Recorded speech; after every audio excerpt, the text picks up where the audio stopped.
If you've been watching the channel for a while, you'll know that I really do appreciate a good USB dock, especially one that provides a lot of value. So today, ZANG Master actually sent over their 10-in-1 USB dock, which is very different from a lot of the ones that I've showcased in the past, and I'll go over that in a little bit. But we're going to go through, take a look at what this is good for, why it's different than a lot of the other ones, the situations that it excels in, and maybe some of the situations that it does not excel in compared to a lot of other options out there. We'll go through and show you some use cases for it, and then I'll talk about what I like about it and what I don't like about it. So without further ado, let's go ahead and get this thing unboxed. So here's the box here. It's a very different setup. It's actually got a kind of sleeve over top of a plastic slide out, so we can just open that up like that.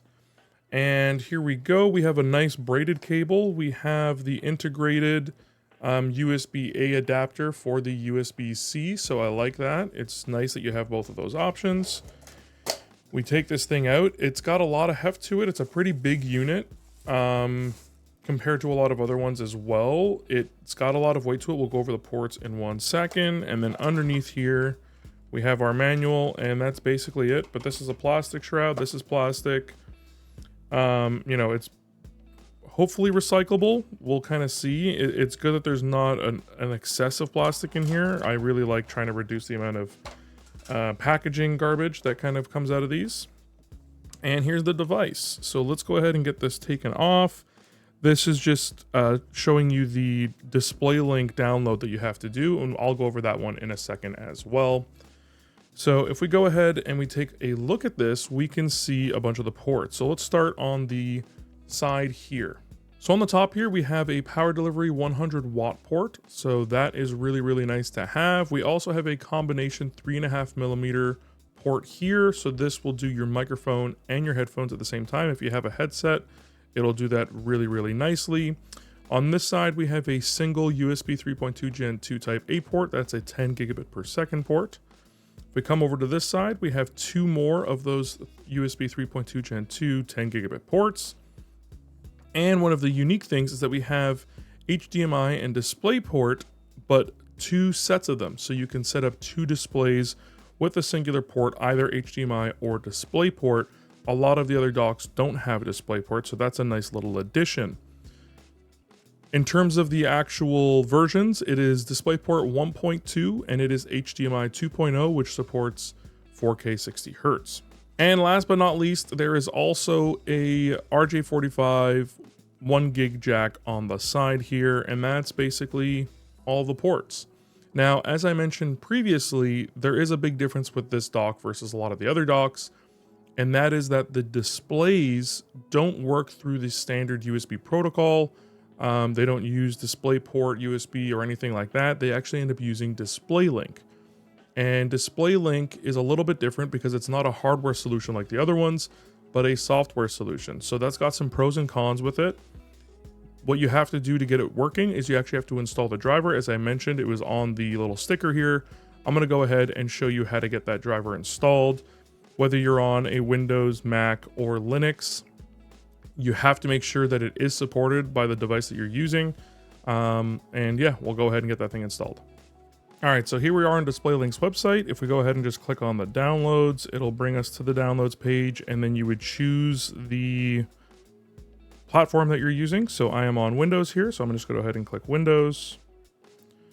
I will go down and I will just grab the latest official driver, and we will accept. Now, while that's downloading, we can go ahead and talk about the other platforms that it supports. So it supports macOS, it supports Android, it supports Ubuntu only in terms of Linux, unfortunately, which we'll talk about why that's unfortunate in a second.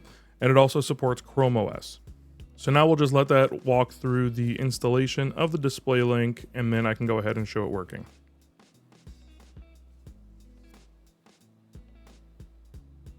So here is me showcasing it with the only laptop I was able to get it working with. I wasn't able to get it working on my Legion laptop. I wasn't able to get it working on my friend's MacBook Pro. But here we have 2 displays. We have power and we have the USB plugged in. I am moving a file from the laptop to the USB. It's about 83.5 megabytes. It moves pretty well. It's working really, really well with this laptop, but as I mentioned, was not working with the other ones. I'm glad that this Dell was working completely fine, but we'll talk about the other ones in a sec. And here I am using it on a mobile phone. I was able to install DisplayLink on Android and get it working. Unfortunately, power delivery was not working properly. And having multiple displays doesn't matter with this because it's just going to show the same thing across all the displays. Great for one display, but doesn't really do any benefit for you with multiple. But this kind of cuts back to the compatibility that I mentioned earlier. I was struggling quite a bit with this dock and getting it to work with multiple different devices. I tried it with my Legion laptop here, was not able to get it work properly. I tried it with my friend's MacBook Pro, was not able to get it working properly there either.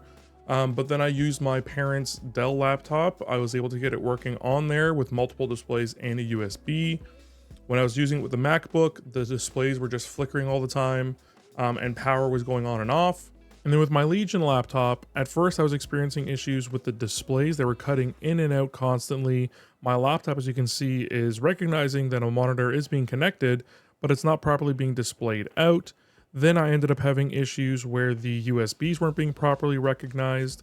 And then I was eventually able to get triple monitors working properly, but the power was not being properly passed through to the laptop anymore. So my laptop was just running out of juice and the USBs still weren't working. I was never able to get it working with full functionality with my Legion laptop, and with the MacBook, it was almost unusable. So this is just one of those things where this dock is really, really good when it works, if it's compatible with the device that you're trying to use it with.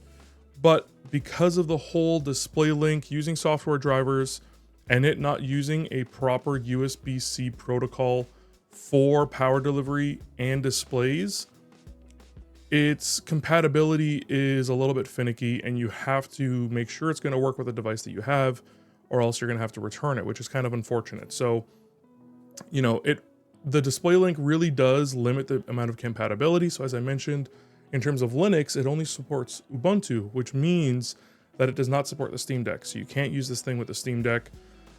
People have mentioned some ways to try to get around and get it installed on the Steam Deck, just DisplayLink in general.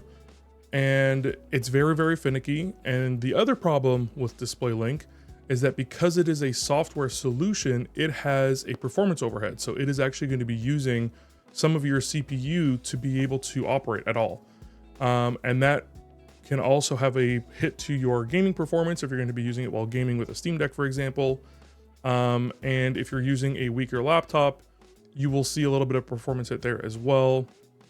So overall, not too happy about the DisplayLink stuff. It just doesn't work very consistently, and I just did not have a very good and consistent experience with using this dock, unfortunately, across multiple devices. ZANG also sent me a second dock, thinking that maybe it was a problem with the first dock, but unfortunately I was experiencing all of the same issues, and as mentioned, it worked completely perfectly with my parents' Dell laptop.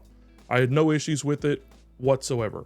But trying to get it working with my Legion, trying to get it working with my friend's MacBook Pro, it just wasn't working properly, and for the life of me, I couldn't get it going. Tried all these different configurations, tried powering down, powering back up, reinstalling DisplayLink drivers.